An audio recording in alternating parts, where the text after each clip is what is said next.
Self-love, feeling good, yan, isa sa pinaka-importante na dapat nating i-maintain sa ating mga sarili, kapatid. Kasi pag feeling better tayo or feeling good tayo, naka-align tayo para ma-receive yung mga bagay din na magpapa-feel good sa atin. Yan ang pinaka-importante, na ma-maintain natin yung ating magandang pakiramdam, vibration. Okay?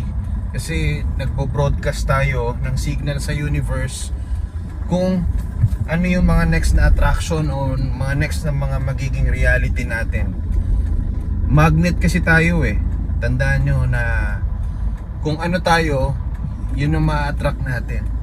Tara, maging feel good tayo, tsaka exercise, eat healthy para feeling better, feeling good, presentable tayo, yung aura natin maayos, yung the way natin dalhin yung sarili natin, yung pakiramdam natin, yung emotion natin, di ba? Lahat yan kailangan naka-align para naka-align tayo sa magandang mga mangyayari sa atin. So much for that. Have a nice day.